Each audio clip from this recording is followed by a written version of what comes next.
PSCയുടെ അടുത്ത ക്ലാസ്സിലേക്ക് സ്വാഗതം. നമുക്ക് നോക്കാം എന്താണ് ബേസിക് സ്ട്രക്ചർ ഡോക്ട്രിൻ.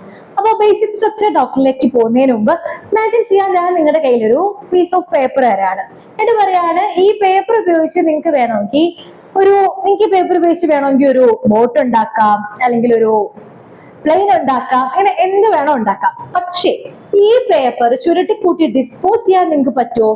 അപ്പൊ ഞാൻ ടീച്ചറാണ്, നിങ്ങളൊരു സ്റ്റുഡന്റ് ആണെന്ന് കരുതിക്കോ. ഞാൻ നിങ്ങൾക്ക് ഒരു പേപ്പർ എന്നിട്ട് പറയാണ് ഈ പേപ്പറോട് നിങ്ങൾക്ക് എന്ത് ആർട്ട് വേണോ ചെയ്യാം. നിങ്ങൾക്ക് എന്തോ ചെയ്യാം, ഒരു എയറോപ്ലെയിൻ ഉണ്ടാക്കുന്നത് നിങ്ങൾ ആ പേപ്പർ ഉപയോഗിച്ച്, അല്ലെങ്കിൽ ഒരു ഷിപ്പ് ഉണ്ടാക്കുന്നത്, അങ്ങനെ എന്തൊക്കെയോ ചെയ്യാം, എന്ത് വേണേ ചെയ്യാം. പക്ഷേ നിങ്ങൾക്ക് ഇത് ചുരുട്ടിക്കൂട്ടി ഡിസ്പോസ് ചെയ്ത് കളയാൻ പറ്റുമോ ഇല്ലയോ? ഇതാണ് ക്വസ്റ്റ്യൻ. ഈ ക്വസ്റ്റ്യൻ ആൻസർ ചെയ്യാണ് നമ്മൾ ഈ ബേസിക് സ്ട്രക്ചർ ഡോക്ട്രിനിലൂടെ. അപ്പോ ഞാൻ നിങ്ങളുടെ കയ്യിൽ ഒരു പേപ്പറും തരുന്നുണ്ട്, ഒരു സിസറും തരുന്നുണ്ട്. ഈ സിസർ ഉപയോഗിച്ച് നിങ്ങൾക്ക് പേപ്പറിനെ കീറി മുറിച്ച് കളയാൻ പറ്റുമോ, അല്ലെ ഡിസ്പോസ് ചെയ്യാൻ പറ്റുമോ എന്നുള്ളതാണ് ക്വസ്റ്റ്യൻ. സോ ഈ ക്വസ്റ്റ്യൻ ആൻസർ ചെയ്യാണ് നമ്മൾ ഈ കോൺസെപ്റ്റിലൂടെ. അപ്പൊ ഞാൻ നിങ്ങളെ കയ്യിൽ തന്ന ആ പേപ്പറിനെ നമ്മളെ കോൺസ്റ്റിറ്റ്യൂഷൻ അല്ലെങ്കിൽ കോൺസ്റ്റിറ്റ്യൂഷന്റെ ഫണ്ടമെന്റൽ റൈറ്റ്സ് എന്ന് വിചാരിക്കുക. രണ്ടാമത് ഞാൻ തന്ന സിസറിലെ അതാണ് കോൺസ്റ്റിറ്റ്യൂഷൻ അമെൻഡ് ചെയ്യാൻ പാർലമെന്റിനുള്ള പവർ എന്നും വിചാരിക്കുക. അപ്പോ ഓർക്കുക, ഞാൻ നിങ്ങളെ കയ്യിൽ തന്ന പേപ്പർ ആണ് എന്ത്, നമ്മുടെ ഫണ്ടമെന്റൽ റൈറ്റ്സ് അല്ലെങ്കിൽ കോൺസ്റ്റിറ്റ്യൂഷൻ. അത് വെട്ടിമുറിക്കാൻ തന്ന കത്രിക ഉണ്ടല്ലോ, അതാണ് പാർലമെന്റിന്റെ അമെൻഡിങ് പവർ. സോ ഈ കത്രിക ഉപയോഗിച്ച് എന്തൊക്കെ ചെയ്യാൻ പറ്റും ഈ പേപ്പറിനെ, എന്തൊക്കെ ചെയ്യാൻ പറ്റില്ല, എന്തെങ്കിലും ലിമിറ്റേഷൻ ഉണ്ടോ, ഇതൊക്കെയാണ് നമ്മൾ ഇന്നത്തെ ക്ലാസ്സിൽ ഡിസ്കസ് ചെയ്യാൻ പോകുന്നത്. Basic structure doctrine. അപ്പൊ ബേസിക് സ്ട്രക്ചർ ഡോക്ട്രിനിൽ ആദ്യം നമ്മൾ ആൻസർ ചെയ്യാൻ പോണ ക്വസ്റ്റ്യൻ, ഫണ്ടമെന്റൽ റൈറ്റ്സിനെ അമെൻഡ് ചെയ്യാൻ പറ്റുമോ? അങ്ങനെ ഫണ്ടമെന്റൽ റൈറ്റ്സിനെ അമെൻഡ് ചെയ്യാൻ പറ്റുന്നുണ്ടെങ്കിൽ എത്രത്തോളം എക്സ്റ്റെന്റിൽ ഫണ്ടമെന്റൽ റൈറ്റ്സിനെ അമെൻഡ് ചെയ്യാനായിട്ട് പറ്റും? കേൾക്കുമ്പോൾ വളരെ സിമ്പിൾ ആണ്. ഫണ്ടമെന്റൽ റൈറ്റ്സിനെ അമെൻഡ് ചെയ്യാൻ പറ്റുമോ ഇല്ലേ, ഒരു എക്സാമ്പിൾ നമുക്ക് തീർക്കാം. എത്രത്തോളം എക്സ്റ്റെന്റ് അത് നമുക്ക് ആൻസർ ചെയ്യാം. പക്ഷെ എവിടെയാണ് പ്രശ്നം വരുന്നത്? എന്ന് ചോദിച്ചാൽ ഒരുപാട് സന്ദർഭങ്ങളിൽ ഒരുപാട് സമയത്ത് ഈ ക്വസ്റ്റ്യൻ നമ്മൾ കോടതിയുടെ മുമ്പിൽ വന്നിട്ടുണ്ട്. അങ്ങനെ പ്രശ്നം വരാൻ കാരണമായ രണ്ട് ആർട്ടിക്കിൾ ആണുള്ളത്. ഒന്ന് ആർട്ടിക്കിൾ 13 ഒന്ന് ആർട്ടിക്കിൾ 368. ആർട്ടിക്കിൾ 13 ആർട്ടിക്കിൾ 368 ആണ് ഈ പ്രശ്നങ്ങളെല്ലാം ഉണ്ടാവാനുള്ള കാരണം. ഓക്കെ, അപ്പോ ഈ ഇതിനകത്തോട്ട് പോണേലും ഞാനൊരു ക്വസ്റ്റ്യൻ ചോദിച്ചോട്ടെ. എന്താണ് അമെൻമെന്റ് എന്ന് വെച്ചാൽ എന്താണ് അമെൻമെന്റ്? എന്തിനാണ് അമെൻമെന്റ്? എന്തിനാണ് അമെൻമെന്റ്? ആലോചിച്ചു. അമെൻമെന്റ് എന്ന് വെച്ചാൽ എന്താണ്? ഓൾറെഡി നമ്മുടെ കോൺസ്റ്റിറ്റ്യൂഷനിൽ ഏത് ലോ ആയിക്കോട്ടെ അതിലൊരു പ്രൊവിഷൻ ഉണ്ട്, അതിനെ ചേഞ്ച് ചെയ്യാണ്.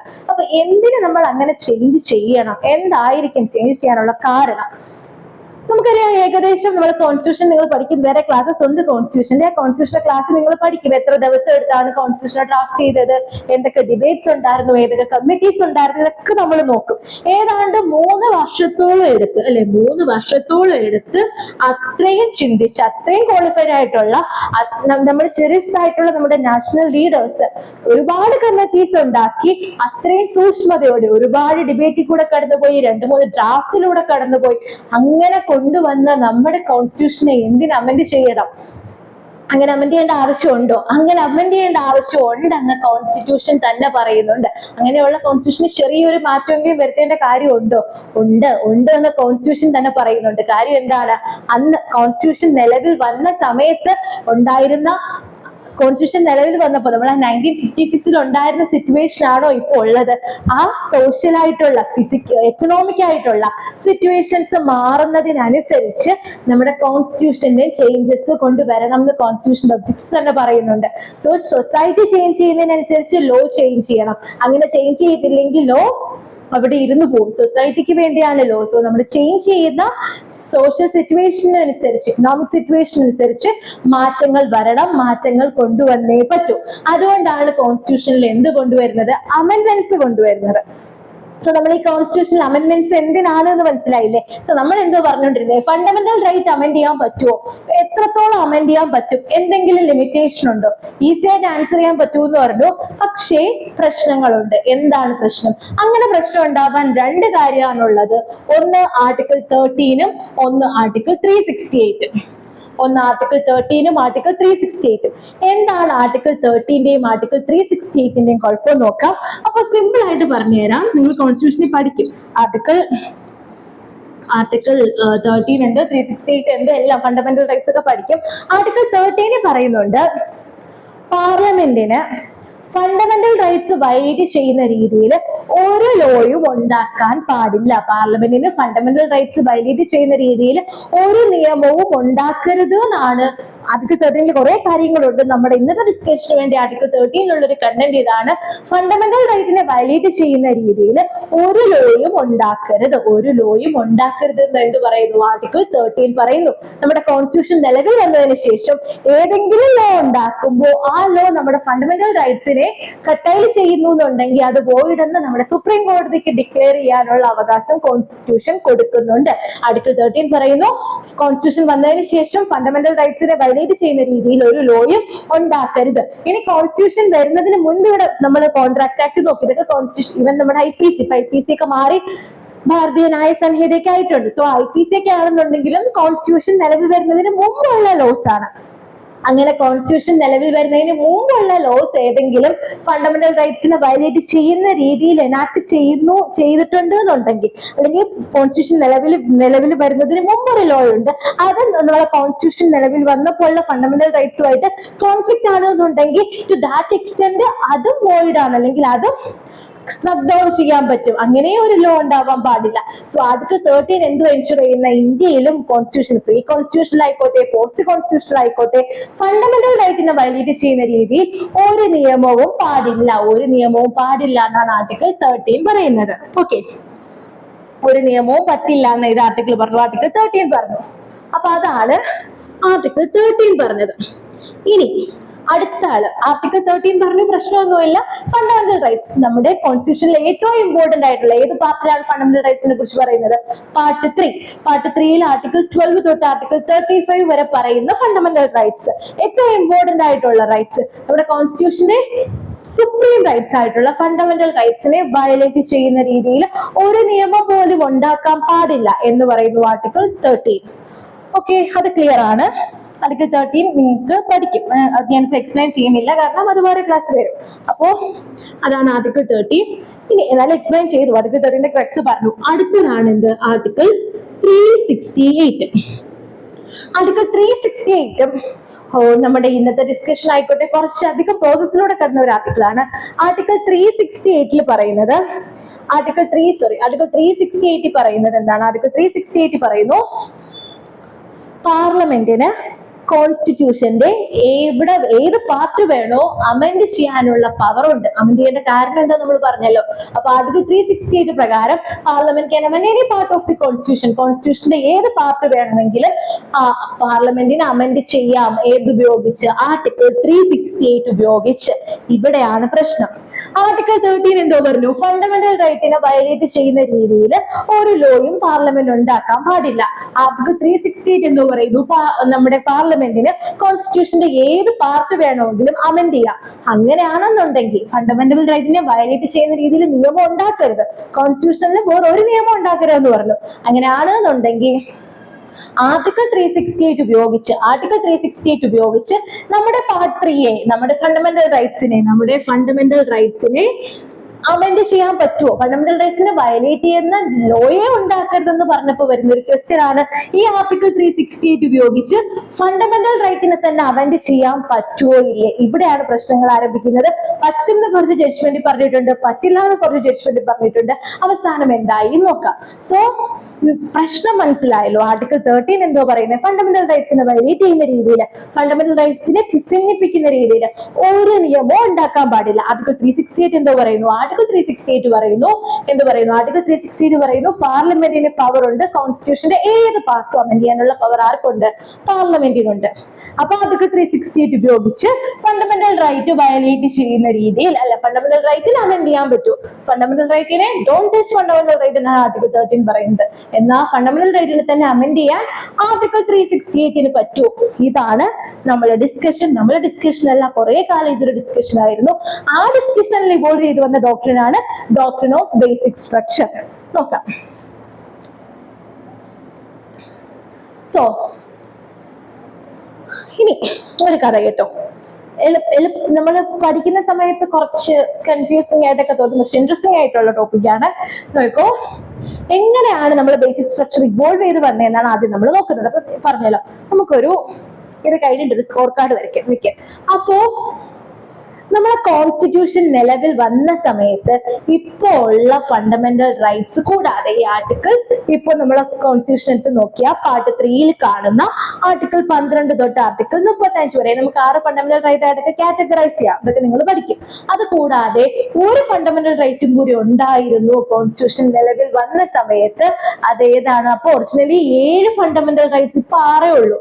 6 എന്ന് പറഞ്ഞാൽ 12 തൊട്ട് 35 വരെ ഉണ്ട്. പക്ഷെ നമുക്ക് കാറ്റഗറൈസ് ചെയ്യാം. ഇക്വാലിറ്റി, ഫ്രീഡം എന്നൊക്കെ പറഞ്ഞു, എക്സ്പ്ലോയിറ്റേഷൻ നിങ്ങൾ പഠിക്കും. ഇപ്പൊ ഞാൻ എക്സ്പ്ലെയിൻ ചെയ്യുന്നില്ല. അപ്പൊ കോൺസ്റ്റിറ്റ്യൂഷൻ നിലവിൽ വന്ന സമയത്ത് ഇപ്പോൾ ഉള്ള ഫണ്ടമെന്റൽ റൈറ്റ്സ് കൂടാതെ ഒരു ഫണ്ടമെന്റൽ റൈറ്റും കൂടി ഉണ്ടായിരുന്നു. ഏതാണ് ആ ഫണ്ടമെന്റൽ റൈറ്റ്? ആ ഫണ്ടമെന്റൽ റൈറ്റ് ആണ് ആർട്ടിക്കിൾ 31. ആർട്ടിക്കിൾ 31 എന്താണ്? Right to property. ആർട്ടിക്കിൾ 31 എന്താണ്? Right to property. ഇപ്പൊ ആർട്ടിക്കിൾ 31 ഉണ്ടോ? ഇപ്പൊ ആർട്ടിക്കിൾ 31 ഇല്ല. ആർട്ടിക്കിൾ 31 ഇപ്പൊ എന്ത് സംഭവിച്ചു ചോദിക്കുന്നതാണ്. Right to property fundamental right അല്ലാതാക്കിയ അമെന്റ്മെന്റ് ഏത്? 44th constitutional amendment. ഏത് അമെന്റ്മെന്റ് ആണ്? 44th constitutional amendment. 44th constitutional amendment ഈ റൈറ്റ് ടു പ്രോപ്പർട്ടിയെ ഫണ്ടമെന്റൽ റൈറ്റ് ചെയ്ത് മാറ്റി വേറൊരു സ്ഥലത്ത് കൊണ്ടുവച്ചു. കോൺസ്റ്റിറ്റ്യൂഷനിൽ ഇവിടെ ആർട്ടിക്കിൾ 300A കൊണ്ടുവച്ചു. ആർട്ടിക്കിൾ 300A കൊണ്ടുവച്ചു. ഇപ്പൊ അത് ഏത് റൈറ്റ് ആണ്? ഫണ്ടമെന്റൽ റൈറ്റ് അല്ല, കോൺസ്റ്റിറ്റ്യൂഷണൽ റൈറ്റ് ആണ്. അപ്പൊ റൈറ്റ് ടു പ്രോപ്പർട്ടി ഇപ്പൊ എത്രാമത്തെ ആർട്ടിക്കിൾ ആണെന്ന് ചോദിച്ചാൽ എത്രാമത്തെ ആർട്ടിക്കിൾ ആണ്? ആർട്ടിക്കിൾ 300A ആണ്. അതിപ്പോ ഫണ്ടമെന്റൽ റൈറ്റ് ആണോ? അല്ല, കോൺസ്റ്റിറ്റ്യൂഷണൽ റൈറ്റ്, കോൺസ്റ്റിറ്റ്യൂഷണൽ റൈറ്റ് ആണ്. ഏത് അമെന്റ്മെന്റ് ആണ് റിമൂവ് ചെയ്തത്? 44th 44th അമെന്റ്മെന്റ് ആണ് റിമൂവ് ചെയ്തത്. ഓക്കെ, അതിനു മുമ്പ് നമ്മൾ കോൺസ്റ്റിറ്റ്യൂഷൻ നിലവിൽ വന്നു. ഇടയ്ക്ക് പറഞ്ഞേ ഉള്ളൂ. കോൺസ്റ്റിറ്റ്യൂഷൻ നിലവിൽ വന്നു. കോൺസ്റ്റിറ്റ്യൂഷൻ നിലവിൽ വന്ന സമയത്ത് 7 ഫണ്ടമെന്റൽ റൈറ്റ്സ് ഉണ്ടായിരുന്നു. ആർട്ടിക്കിൾ 12 ഈ 12 35 എന്ന് പറയുമ്പോൾ 12, 13 അങ്ങനെ പോകും. ഈ 12 ഇപ്പൊ ഇതിനെ നമ്മൾ ക്ലാസിഫൈ ചെയ്യുന്നുണ്ട്. ഇപ്പൊ ആർട്ടിക്കിൾ 14, ഫോർ എക്സാമ്പിൾ ഈ ആർട്ടിക്കിൾ 12 തൊട്ട് ആർട്ടിക്കിൾ 35 വരെയുള്ള ഓരോന്നിനെയും right to equality, right to freedom, അങ്ങനെ നമ്മൾ കാറ്റഗറൈസ് ചെയ്ത് പോകുന്നുണ്ട്. അങ്ങനെ കാറ്റഗറൈസ് ചെയ്താണ് 6 എന്ന് പറയുന്നത്. ഇപ്പൊ പറഞ്ഞാൽ മനസ്സിലാകൂല, അറിയാവുന്നവരുണ്ടാവും. പക്ഷേ ഫണ്ടമെന്റൽ റൈറ്റ്സിൽ കോൺസ്റ്റിറ്റ്യൂഷന്റെ ക്ലാസ് നമ്മൾ പഠിക്കും. അപ്പൊ എന്തായാലും നമ്മളെ കോൺസ്റ്റിറ്റ്യൂഷൻ നിലവിൽ വന്ന സമയത്ത് എന്തുണ്ടായിരുന്നു? ഒരു ഫണ്ടമെന്റൽ റൈറ്റും കൂടെ ഉണ്ടായിരുന്നു. ഏതാണത്? ആർട്ടിക്കിൾ 31. ഇപ്പൊ ആർട്ടിക്കിൾ 31 സ്ട്രക്ക് ഡൗൺ ചെയ്തു. എന്നിട്ട് അതിനെ ഇവിടെ കൊണ്ടുവച്ചു 300A കൊണ്ടുവച്ചു. അപ്പം കോൺസ്റ്റിറ്റ്യൂഷൻ വന്നു 31 ഉണ്ട്. അപ്പൊ ഇപ്പൊ 31 ഉണ്ട്. ഈ കഥയിൽ ഇപ്പൊ ഞാൻ പറയാൻ പോണ കഥയിൽ നമ്മുടെ കോൺസ്റ്റിറ്റ്യൂഷൻ നിലവിൽ വന്ന് ഒരു വർഷത്തിനകം സംഭവിച്ച കഥയാണ്. അപ്പോ ആർട്ടിക്കിൾ 31 റൈറ്റ് ടു പ്രോപ്പർട്ടി അവിടെ തന്നെ ഉണ്ട്. അപ്പൊ അവിടെ തന്നെ റൈറ്റ് ടു പ്രോപ്പർട്ടി ഉണ്ട്. അപ്പൊ ഫസ്റ്റ് കോൺസ്റ്റിറ്റ്യൂഷണൽ അമെന്റ്മെന്റ് ആക്ട് 1951 1951 എന്ത് വന്നു? ഫസ്റ്റ് കോൺസ്റ്റിറ്റ്യൂഷണൽ അമെന്റ്മെന്റ് ആക്ട് വന്നു. അങ്ങനെ ഫസ്റ്റ് കോൺസ്റ്റിറ്റ്യൂഷണൽ അമെന്റ്മെന്റ് ആക്ട് വന്നപ്പോ എന്ത് സംഭവിച്ചു എന്നറിയോ? ഫസ്റ്റ് കോൺസ്റ്റിറ്റ്യൂഷണൽ അമെന്റ്മെന്റ് ആക്ട് വന്നപ്പോ ആർട്ടിക്കിൾ 31 ഉണ്ടല്ലോ, അന്ന് റൈറ്റ് ടു പ്രോപ്പർട്ടി. ആർട്ടിക്കിൾ 31 പറഞ്ഞത് എല്ലാവർക്കും right to property right to പ്രോപ്പർട്ടിക്കുള്ള ഫണ്ടമെന്റൽ റൈറ്റ് ഉണ്ട് എന്നാണ് പറഞ്ഞത്. എല്ലാവർക്കും പ്രോപ്പർട്ടി കിട്ടാനുള്ള മൗലിക അവകാശമുണ്ട്. ആലോചിക്കുക, നമുക്ക് മൗലിക അവകാശങ്ങളുണ്ട്. പാർട്ട് 3 പറയുന്ന ആ അവകാശങ്ങൾ ഏതെങ്കിലും നമുക്ക് വയലേറ്റ് ചെയ്യപ്പെടുകയാണെന്നുണ്ടെങ്കിൽ നമുക്ക് സുപ്രീം കോടതിയെ സമീപിക്കാം. എങ്ങനെ സുപ്രീം കോടതിയെ സമീപിക്കാം? റിറ്റ് പ്രകാരം. ഹൈക്കോടതിയെ സമീപിക്കാം. എങ്ങനെ സമീപിക്കാം? റിറ്റ് പ്രകാരം. അങ്ങനെ പറയുന്ന 2 റിറ്റ് ഉണ്ട്. ഏതൊക്കെയാണ്? ഇടയ്ക്ക് പറഞ്ഞു പോകുന്നതാണ്. Article 32, article 226, article 232, article 226. Article 32 പ്രകാരം സുപ്രീം കോടതിയിലും ആർട്ടിക്കിൾ 226 പ്രകാരം ഹൈക്കോടതിയും സമീപിക്കാം. നമ്മളുടെ ഫണ്ടമെന്റൽ റൈറ്റ് വയലേറ്റ് ചെയ്തത് ആർക്കും മാറ്റാൻ പറ്റാത്ത ഇനേബിൾ ആയിട്ടുള്ള റൈറ്റ് ആണ്. അപ്പോ അങ്ങനെ അങ്ങനെ നമ്മൾ ഫണ്ടമെന്റൽ റൈറ്റ് വയലേറ്റ് ചെയ്താൽ നമുക്ക് സുപ്രീം കോടതിയും ഹൈക്കോടതിയെ സമീപിക്കാം. സോ നമ്മുടെ കോൺസ്റ്റിറ്റ്യൂഷൻ നിലവിൽ വന്ന സമയത്ത് എന്തുണ്ട്? നിലവിൽ വന്ന സമയത്ത് ആർട്ടിക്കിൾ 31 ഫണ്ടമെന്റൽ റൈറ്റ് ആയിരുന്നു, റൈറ്റ് ടു പ്രോപ്പർട്ടി. നമ്മുടെ റൈറ്റ് ടു പ്രോപ്പർട്ടി ആരെങ്കിലും വയലേറ്റ് ചെയ്യുകയാണെന്നുണ്ടെങ്കിൽ നമുക്ക് നേരെ സുപ്രീം കോടതിയെ പോകാമായിരുന്നു. കോൺസ്റ്റിറ്റ്യൂഷൻ വന്ന സമയത്ത് അതായിരുന്നു അവസ്ഥ. ആ സമയത്ത് ഫസ്റ്റ് കോൺസ്റ്റിറ്റ്യൂഷണൽ അമെന്റ്മെന്റ് ആക്ട് വരുന്നു. ഫസ്റ്റ് കോൺസ്റ്റിറ്റ്യൂഷണൽ അമെന്റ്മെന്റ് ആക്ട് വന്ന് ആർട്ടിക്കിൾ 31, അന്ന് ഫണ്ടമെന്റൽ റൈറ്റ് ആയിരുന്ന ആർട്ടിക്കിൾ 31 അമെന്റ് ചെയ്യാണ്. ഏത് ആർട്ടിക്കിൾ ഉപയോഗിച്ച്? കോൺസ്റ്റിറ്റ്യൂഷന്റെ ഏത് പാർട്ട് അമെന്റ് ചെയ്യാൻ പറ്റും എന്ന് പറയുന്ന ആർട്ടിക്കിൾ ഏതാണ്? ആർട്ടിക്കിൾ 368. അപ്പൊ ചോദിക്കും അമെന്റിംഗ് പവർ കൺഫർ ചെയ്യുന്ന ആർട്ടിക്കിൾ ഏത്? ആർട്ടിക്കിൾ 368. അപ്പൊ ആർട്ടിക്കിൾ 368 ഉപയോഗിച്ച് ആർട്ടിക്കിൾ 31 അമെന്റ് ചെയ്തു. First constitutional amendment act, constitution നിലവിൽ വന്ന് 1 വർഷത്തിനകം ഫസ്റ്റ് കോൺസ്റ്റിറ്റ്യൂഷണൽ അമെന്റ്മെന്റ് ആക്ട് വരികയും റൈറ്റ് ടു പ്രോപ്പർട്ടിയെ അമെന്റ് ചെയ്യുകയും ചെയ്തു. ഒന്നുമില്ല, നമ്മളെ കോൺസ്റ്റിറ്റ്യൂഷൻ നിലവിൽ വന്നപ്പോൾ ഇപ്പൊ നമ്മുടെ കോൺസ്റ്റിറ്റ്യൂഷൻ ഉള്ളതിനേക്കാൾ ഒരു ഫണ്ടമെന്റൽ റൈറ്റും കൂടി കൂടുതൽ ഉണ്ടായിരുന്നു. അതാണ് right to property. Article 31 first constitutional അമെന്റ്മെന്റിൽ തന്നെ, ഫസ്റ്റ് കോൺസ്റ്റിറ്റ്യൂഷണൽ അമെന്റ്മെന്റ് ആക്ടിലൂടെ ആർട്ടിക്കിൾ 31 അമെന്റ് ചെയ്തിട്ട് 2 പുതിയ സെക്ഷൻസ് രണ്ട് പുതിയ ക്ലോസസ്, സെക്ഷൻ അല്ല ക്ലോസസ്, ആർട്ടിക്കിൾ 31 2 പുതിയ ക്ലോസസ് ആഡ് ചെയ്തു. ആർട്ടിക്കിൾ 31 ആർട്ടിക്കിൾ 31 ആഡ് ചെയ്തു. ആർട്ടിക്കിൾ 31 ആർട്ടിക്കിൾ 31 ആഡ് ചെയ്തു. ഓക്കെ, ആർട്ടിക്കിൾ 31 ആർട്ടിക്കിൾ 31 ആഡ് ചെയ്തു. അപ്പൊ ആർട്ടിക്കിൾ 31 എന്തോ പറഞ്ഞു, എല്ലാവർക്കും പ്രോപ്പർട്ടിക്കുള്ള ഫണ്ടമെന്റൽ റൈറ്റ് ഉണ്ട് എന്ന് പറഞ്ഞു. ആ ഫണ്ടമെന്റൽ റൈറ്റിന്റെ താഴെ 2 പുതിയ ക്ലോസസ് കൊണ്ടുവരാണ് ഫസ്റ്റ് കോൺസ്റ്റിറ്റ്യൂഷണൽ അമെന്റ്മെന്റ് ആക്ട്. എന്റെ പുതിയ 2 ക്ലോസസ് കൊണ്ടുവന്നു, 31A 31B. 31Aയിലും 31Bയിലും എന്തോ സംഭവിച്ചെന്ന് പറഞ്ഞാൽ എല്ലാവർക്കും ഫണ്ടമെന്റൽ റൈറ്റ് ഉണ്ട് പ്രോപ്പർട്ടിക്കുള്ളത് എന്ന് പറഞ്ഞതിന്റെ കീഴെ കൊണ്ടുവന്നു. പക്ഷേ ഗവൺമെന്റിന് വേണമെങ്കിൽ ഈ പ്രോപ്പർട്ടി അക്വയർ ചെയ്ത് പ്രോപ്പർട്ടി ഇല്ലാത്തവർക്ക് കൊടുക്കാം. അതായത് നമ്മുടെ കോൺസ്റ്റിറ്റ്യൂഷൻ നിലവിൽ വന്നു, അല്ലെങ്കിൽ നമ്മൾ ഫ്രീഡം സ്ട്രഗിൾ ഒക്കെ കഴിഞ്ഞു, ആ ഒരു സമയത്ത് ഇവിടെ സെമീൻദാരി സിസ്റ്റം നിലനിന്നിരുന്നു. സെമീൻദാരി സിസ്റ്റം എന്താണ്? സെമീൻദാരി സിസ്റ്റം എന്ന് വെച്ചാൽ ലാൻഡ് ലോഡും ടെനന്റും, ഭൂമി ഉള്ളവന്റെ കുടിയാൻ വ്യവസ്ഥ. ഭൂമി ഉള്ളവന്റെ ഒരുപാട് ഭൂമിയുണ്ട്, ലാൻഡ് ലോഡിന്റെ ഒരുപാട് ഭൂമിയുണ്ട്, പാവം ടെനന്റിന്റെ ഒരു ഭൂമിയും ഇല്ല. അപ്പൊ ഈ വെൽത്തും ലാൻഡും എല്ലാം ആരുടെ കയ്യില്? ലാൻഡ് ലോഡിന്റെ കയ്യില്. സ്ലേവറി ഒന്നും ഇവിടെ ഇല്ലെങ്കിലും വളരെ കഷ്ടപ്പെട്ട ജീവിതമാണ് ആർക്ക്? ടെനൻസിന്റെ കയ്യിൽ എന്തില്ല? ഭൂമിയില്ല. അപ്പൊ ഈ ഒരു അവസ്ഥ മാറണം. ഈ ഒരു കോൺസെൻട്രേഷൻ ഓഫ് വെൽത്ത് ഒരാളുടെ കയ്യിലായിരിക്കുന്ന ഒരു സെമീൻദാരി സിസ്റ്റം മാറ്റണം. അഗ്രികൾച്ചർ ചെയ്യുന്ന കർഷകന്റെ കയ്യിൽ ഭൂമി എത്തണം എന്ന ഉദ്ദേശത്തോടു കൂടി ഒരു അഗ്രേറിയൻ റിഫോം ഇവിടെ ഉണ്ടാവുകയും, അഗ്രേറിയൻ റിഫോം കമ്മിറ്റി ഉണ്ടാവുകയും, അഗ്രേറിയൻ റിഫോം കമ്മിറ്റി റെക്കമെൻഡേഷൻസ് ഉണ്ടാവുകയും ചെയ്തു. അതിന്റെ ഭാഗമായിട്ടാണ് ഇങ്ങനെ ഒരു അമെന്റ്മെന്റ് നടക്കുന്നത്. ഓക്കെ, കുമാരപ്പ കമ്മിറ്റി എന്നൊക്കെ നിങ്ങൾ പഠിക്കും.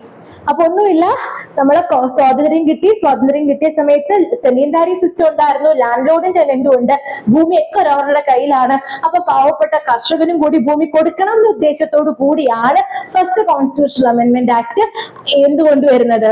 First constitutional amendment act changes കൊണ്ടുവരുന്നത്, അമെന്റ്മെന്റ് കൊണ്ടുവരുന്നത്. ഏത് ആർട്ടിക്കിളില്? ആർട്ടിക്കിൾ 31. എന്റെ 2 പുതിയ ക്ലോസ് ആഡ് ചെയ്തു, 31Aയും 31Bയും. 31Aയും 31Bയും പ്രകാരം സീലിംഗ് ലിമിറ്റ്സ് വെച്ചു ലാൻഡ് ഹോൾഡിങ്സില്. Fixed ceiling limits on land holdings. ഒരാൾക്ക് ഇത്ര ഭൂമിയെ ഹോൾഡ് ചെയ്യാൻ പറ്റും, അതിൽ കൂടുതൽ ഉണ്ടെങ്കിൽ അത് അക്വയർ ചെയ്ത് വേറെ ടെനൻസിന് കൊടുക്കാം എന്നുള്ള രീതിയിലൊക്കെ ആർട്ടിക്കിളൊന്നും അങ്ങനെ വിശദമായിട്ട് പഠിക്കേണ്ട. എന്തായാലും എനിക്ക് പ്രോപ്പർട്ടി ഉണ്ടോ, ആ പ്രോപ്പർട്ടി സൂക്ഷിക്കാനുള്ള പരമാധികാരം എനിക്കുണ്ട് എന്ന് പറഞ്ഞ ആർട്ടിക്കിളിന്റെ താഴെ വരുവാണ്, ഇല്ല നിങ്ങൾക്ക് സീലിംഗ് ലിമിറ്റ് ഉണ്ട്, നിങ്ങൾക്ക് ലിമിറ്റ് ഉണ്ട്, അതിൽ കൂടുതൽ പ്രോപ്പർട്ടി ഹോൾഡ് ചെയ്ത സർക്കാരിന് അത് അക്വയർ ചെയ്ത് വേറെ ആളുകൾക്ക് കൊടുക്കാൻ പറ്റും. സെമീൻദാരി സിസ്റ്റം അബോളിഷ് ചെയ്യാൻ വേണ്ടി അഗ്രേറിയൻ റിഫോമിന്റെ ഭാഗമായിട്ട് കമ്മിറ്റി പല അമെന്റ്മെന്റ്സും വരുന്നത് പല കമ്മിറ്റി റെക്കമെൻഡേഷൻസിന്റെ ഭാഗമായിട്ടാണ്. അങ്ങനെ ആ സമയത്ത് ഉണ്ടായിരുന്ന കമ്മിറ്റി റെക്കമെൻഡേഷന്റെ ഭാഗമായിട്ട് അങ്ങനെ ഒരു അമെന്റ്മെന്റ് ആർട്ടിക്കിൾ 31Aയിലും 31Bയിലും കൊണ്ടുവന്നു. വെറുതെ ഇരിക്കുവോ? എന്റെ പ്രോപ്പർട്ടി എന്റെ കയ്യിൽ നിന്ന് പിടിച്ച് വേറെ ആൾക്ക് കൊടുക്കാന്ന് പറഞ്ഞ എന്റെ ഫണ്ടമെന്റൽ റൈറ്റ് ആയിരുന്ന പ്രോപ്പർട്ടി വെറുതെ ഇരിക്കുവോ? ഇല്ല. എന്ത് ചെയ്തു? കോടതിയിൽ പോയി. അങ്ങനെയാണ് ഈ പ്രശ്നങ്ങളൊക്കെ ആദ്യമായിട്ട് തുടങ്ങുന്നത്. അപ്പൊ ഫസ്റ്റ് കോൺസ്റ്റിറ്റ്യൂഷണൽ അമെന്റ്മെന്റ് ആക്ട് എന്ത് ചെയ്തു? ആർട്ടിക്കിൾ 31. നമുക്ക് കഥ ആവശ്യമില്ല, പഠിച്ചു എന്ന് വെച്ചാൽ വിഷമമില്ല. അപ്പൊ ആർട്ടിക്കിൾ 31Aയും ആർട്ടിക്കിൾ 31Bയും കൊണ്ടുവന്നു. ആർട്ടിക്കിൾ 31Aയിലും ആർട്ടിക്കിൾ 31Bയിലും 31Bയിലും പുതിയ ക്ലോസസ് ആഡ് ചെയ്തു. പുതിയ ക്ലോസസ് ആഡ് ചെയ്തതിന്റെ ഭാഗമായിട്ട് എന്ത് ചേഞ്ചസ് വന്നു? ലാൻഡ് ഉണ്ട്, അഗ്രേറിയൻ ലിമിറ്റ് ഉണ്ട്, എല്ലാം ഓക്കെ. പക്ഷേ എന്റെ ഫണ്ടമെന്റൽ റൈറ്റ് ആയിട്ടുള്ള ലാൻഡ് വേണമെങ്കിൽ ആർക്ക് അക്വയർ ചെയ്യാം? സർക്കാരിന് അക്വയർ ചെയ്ത് കൊടുക്കാം. അപ്പൊ എന്ത് സംഭവിച്ചു? ഫണ്ടമെന്റൽ റൈറ്റ് ലിമിറ്റ് ചെയ്തു, ഫണ്ടമെന്റൽ റൈറ്റ് കുറച്ചു. ആർട്ടിക്കിൾ 13 എന്തോ പറയുന്ന ഫണ്ടമെന്റൽ റൈറ്റിനെ അഫക്ട് ചെയ്യുന്ന രീതിയിൽ ലോയെ ഉണ്ടാക്കരുത്. ഇവിടെ ഫണ്ടമെന്റൽ റൈറ്റിനെ തന്നെ അമെന്റ് ചെയ്ത് ഫണ്ടമെന്റൽ റൈറ്റിനെ ചെറുതാക്കിയിരിക്കുകയാണ്, ഫണ്ടമെന്റൽ റൈറ്റിനെ ചെറുതാക്കിയിരിക്കുകയാണ്. അങ്ങനെ എന്ത് ചെയ്തു? കോടതിയിലെത്തി. അപ്പോ ആ ഫസ്റ്റ് കോൺസ്റ്റിറ്റ്യൂഷണൽ അമെന്റ്മെന്റ് പ്രകാരം അമെന്റ്മെന്റ് വന്ന കോൺസ്റ്റിറ്റ്യൂഷനിൽ ആർട്ടിക്കിൾസ് ഏതൊക്കെയാണ്? ആർട്ടിക്കിൾ 31 31Aയും 31Bയും ആഡ് ചെയ്തു. 9th ഷെഡ്യൂളിൽ ചേഞ്ചസ് കൊണ്ടുവന്നു. നയൻത് ഷെഡ്യൂളിലെ ലോസിന്റെ പ്രത്യേകത എന്താ അറിയോ? നയൻത് ഷെഡ്യൂളില് കുറെ ലോസിനെ പിടിച്ചിട്ടിട്ടുണ്ട് പല അമെന്റ്മെന്റ്സിൽ. നയൻത് ഷെഡ്യൂളിലുള്ള ലോസ് വാലിഡ് ആണോ അല്ലെന്ന് സുപ്രീം കോടതിക്ക് പോലും നോക്കത്തില്ല. അതെ, നയൻത് ഷെഡ്യൂളിൽ കുറെ കാര്യങ്ങൾ, കുറെ ലോസ്, കുറെ കാര്യങ്ങളുണ്ട്.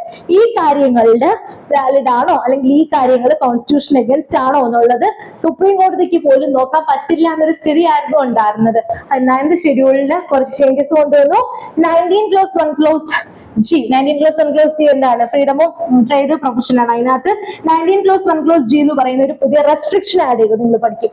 ഒന്നുമില്ല, ഫസ്റ്റ് കോൺസ്റ്റിറ്റ്യൂഷണൽ അമെന്റ്മെന്റ് ആക്ട് വന്നു. നമ്മൾ ഫണ്ടമെന്റൽ റൈറ്റ് അമെന്റ് ചെയ്തിരിക്കുകയാണ്. ആർട്ടിക്കിൾ 31 അമെന്റ് ചെയ്തു, 31A 31B കൊണ്ടുവന്നു. ആർട്ടിക്കിൾ 19 clause 1 clause G എന്ന് പറയുന്ന ഒരു പുതിയ restriction, freedom, article 19 clause 1 clause G, freedom of trade profession business, ഇതിന് പുതിയ റെസ്ട്രിക്ഷൻസ് എന്തോ ചെയ്തു, കൊണ്ടുവന്നു. അപ്പോ ഫസ്റ്റ് കോൺസ്റ്റിറ്റ്യൂഷണൽ അമെന്റ്മെന്റ് ആക്ട് എന്ത് ചെയ്തു? നമ്മുടെ ഫണ്ടമെന്റൽ റൈറ്റിന്റെ വ്യാപ്തി കുറച്ചു. 19 clause 1 clause G എഫക്ട് ചെയ്തു.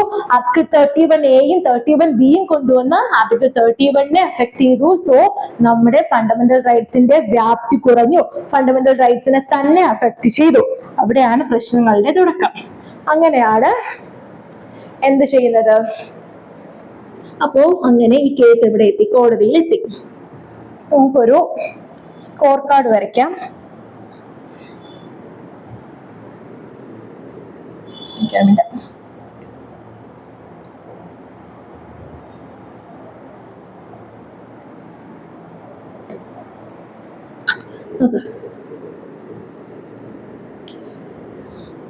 കുറെ കേസസ് പോകുന്നുണ്ട്. കുറെ കേസസിൽ കോടതിയിൽ ചോദ്യം ചെയ്യുന്നപ്പോ എന്താ സംഭവിച്ചതെന്ന് നോക്കാം. ഇത് നമ്മൾ ആർട്ടിക്കിൾ 13, ഇത് ആർട്ടിക്കിൾ 368. ഓക്കെ, അപ്പൊ ആർട്ടിക്കിൾ 13ഉം ആർട്ടിക്കിൾ 368. അപ്പോ ഫസ്റ്റ്, അപ്പൊ ഇപ്പൊ ഇതുവരെ പറഞ്ഞ കഥ ഓർമ്മയുണ്ടല്ലോ. എന്താണ്? സെമീൻദാരി സിസ്റ്റം വന്നു, അതൊക്കെ പോട്ടെ. രണ്ട് ചേഞ്ചസ് കൊണ്ടുവന്നു. ഫസ്റ്റ് കോൺസ്റ്റിറ്റ്യൂഷനിൽ ഫണ്ടമെന്റൽ റൈറ്റ് അമെന്റ് ചെയ്തു, ആർട്ടിക്കിൾ 13 അമെന്റ് ചെയ്തു, ആർട്ടിക്കിൾ 368 അമെന്റ് ചെയ്തു. ആർട്ടിക്കിൾ 13 അമെന്റ് ചെയ്തതിന്റെ ഭാഗമായിട്ട് എന്ത് സംഭവിച്ചു?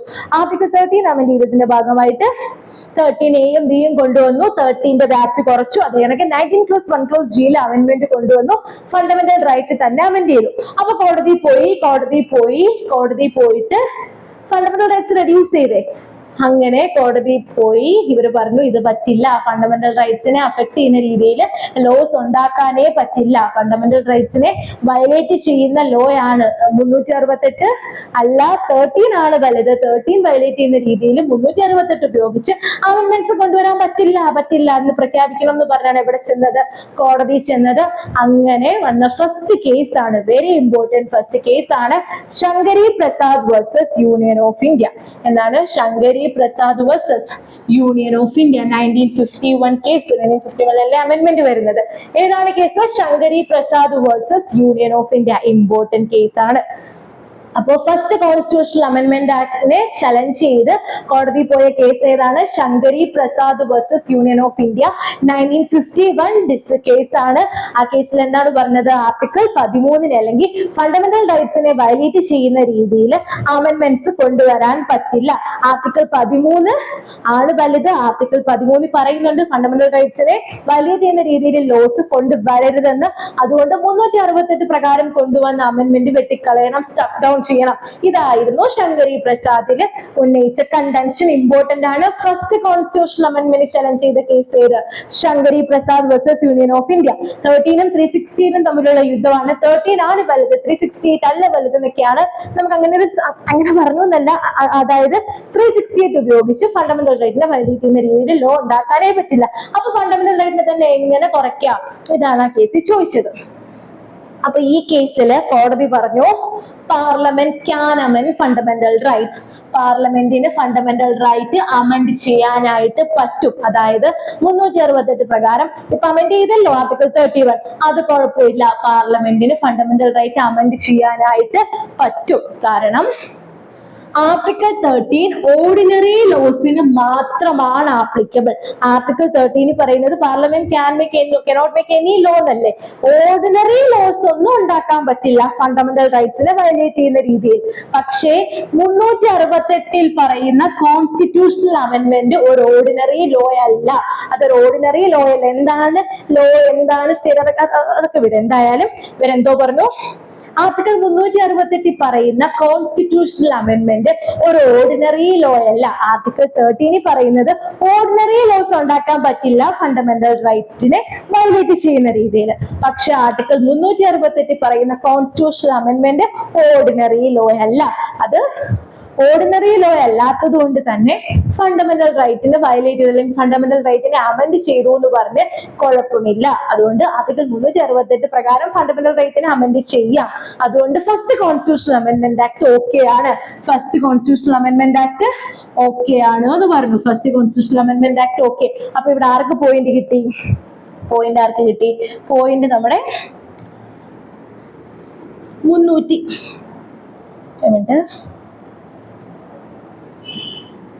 ഓക്കെ. നമ്മളൊരു സ്കോർ കാർഡ് വരച്ചായിരുന്നു.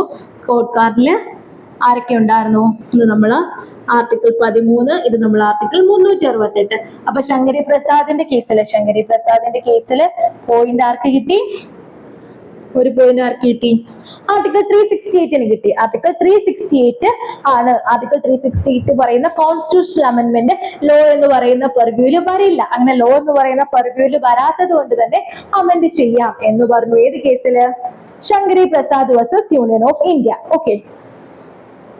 അപ്പോ അതാണ് ശങ്കരി പ്രസാദ് സംബന്ധിച്ച. ഇനി വേറൊരു കാര്യം കൂടെ പറഞ്ഞു. ആ കേസ് ഡിസൈഡ് ചെയ്തപ്പോൾ കോടതി പറഞ്ഞു ആർട്ടിക്കിൾ 368 ലോ എന്ന് പറയുന്ന പെർവ്യൂല് വരുമായിരുന്നുവെങ്കിൽ കോൺസ്റ്റിറ്റ്യൂഷൻ എടുത്ത് പറഞ്ഞാനേ ആർട്ടിക്കിൾ 368 ഉപയോഗിച്ചും ഫണ്ടമെന്റൽ റൈറ്റ് വയലേറ്റ് ചെയ്യുന്ന രീതിയിൽ നിയമം ഉണ്ടാക്കരുതെന്ന് പറഞ്ഞാനേ. അങ്ങനെ പറഞ്ഞിട്ടില്ല.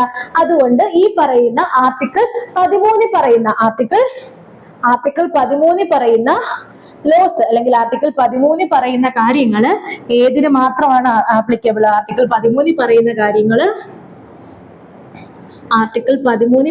കാര്യങ്ങൾ ഓർഡിനറി ലോസിന് മാത്രമാണ് ആപ്ലിക്കബിൾ, അല്ലാതെ ഫണ്ടമെന്റൽ റൈറ്റ്സിന് ആപ്ലിക്കബിൾ അല്ല എന്നാണ് അതീ പറഞ്ഞത്.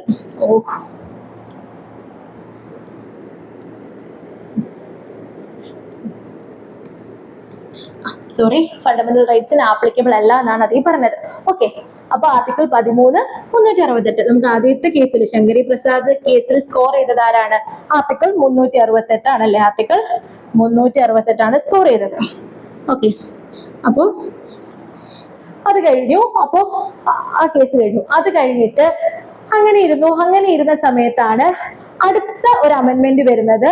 17th കോൺസ്റ്റിറ്റ്യൂഷണൽ അമെന്റ്മെന്റ് വന്നു. 17th കോൺസ്റ്റിറ്റ്യൂഷണൽ അമെന്റ്മെന്റ് വന്നിട്ട് 1964 വന്നു. 9th ഷെഡ്യൂൾ എന്ന് പറഞ്ഞല്ലോ. 9th ഷെഡ്യൂൾ എന്ന് പറഞ്ഞാൽ അതിനകത്ത് കുറച്ച് ലോസ് ഉണ്ട്. ആ ലോസിനെ കോടതിയിൽ ക്വസ്റ്റ്യൻ ചെയ്യാൻ പറ്റില്ല. ആ ലോസ് അതിലെന്തെങ്കിലും വന്ന് അത് കറക്റ്റ് ആണോ എന്ന് കോടതിക്ക് പോലും നോക്കാൻ പറ്റില്ല. അപ്പോ 17th കോൺസ്റ്റിറ്റ്യൂഷണൽ അമെന്റ്മെന്റിലൂടെ കുറച്ച് ലോസിനെ പല സ്റ്റേറ്റ്സും പറക്കി ഈ 9th ഷെഡ്യൂളിലേക്ക് ഇട്ടുവെച്ചു. അപ്പൊ അതിനെ ക്വസ്റ്റ്യൻ ചെയ്തുകൊണ്ട് അത് ഓർത്തില്ലെങ്കിലും കുഴപ്പമില്ല. അതായത് 17th കോൺസ്റ്റിറ്റ്യൂഷണൽ അമെന്റ്മെന്റ് ആക്ട് വന്നു. അതിന്റെ ഭാഗമായിട്ട് ഇതേ പ്രശ്നം, സെയിം ഇഷ്യൂ വീണ്ടും സുപ്രീം കോടതിയുടെ മുമ്പിൽ എത്തുവാണ്. ആർട്ടിക്കിൾ 368 ഉപയോഗിച്ച് ഈ 17th കോൺസ്റ്റിറ്റ്യൂഷണൽ അമെന്റ്മെന്റ് ആക്ടിനെ ക്വസ്റ്റ്യൻ ചെയ്താൽ പോയത്. പക്ഷെ കറങ്ങിച്ചിട്ട് വന്നപ്പോൾ ഇഷ്യൂ എന്ന് തന്നെ 368 ഉപയോഗിച്ച് നമ്മുടെ ഫണ്ടമെന്റൽ റൈറ്റിനെ അമെന്റ് ചെയ്യാൻ പറ്റുമോ ഇല്ലയോ, അതായിരുന്നു കേസ്. അങ്ങനെ വന്ന കേസ് ഇമ്പോർട്ടന്റ് ആണ്. ആ കേസാണ് Sajjan Singh versus State of Rajasthan 1965. അടുത്ത കേസ് ഒന്നാമത്തെ case Shankari Prasad versus Union of India. രണ്ടാമത്തെ case Sajjan Singh versus State of Rajasthan 1965. Case 5 judge bench ആയിരുന്നു. 3:2. ജസ്റ്റ് 3:2 എന്ന് വെച്ചാൽ എന്താണ്? മൂന്ന് പേര് ഒരു സൈഡും 2 പേര് വേറൊരു സൈഡും. കോൺസ്റ്റിറ്റ്യൂഷണൽ ബെഞ്ചിൽ മൊത്തം 5 ജഡ്ജിമാരാണ് ഉള്ളത്. ഓക്കെ. അപ്പൊ ഒരു കോൺസ്റ്റിറ്റ്യൂഷണൽ ബെഞ്ച് ആൻസർ ചെയ്ത കേസാണ്. ആ 5 ജഡ്ജ് ബെഞ്ചിൽ 3:2 മെജോറിറ്റിയില് അന്നത്തെ ചീഫ് ജസ്റ്റിസ് ഗജേന്ദ്രേക്കർ ആയിരുന്നു. സോ അവര് ജഡ്ജ്മെന്റ് പറഞ്ഞത് എന്താണ്? അവര് പറഞ്ഞ ജഡ്ജ്മെന്റിൽ പറഞ്ഞു ഈ നേരത്തെ കേസ് ഉണ്ടല്ലോ ശങ്കരി പ്രസാദ് പറഞ്ഞത് ശരിയാണ്.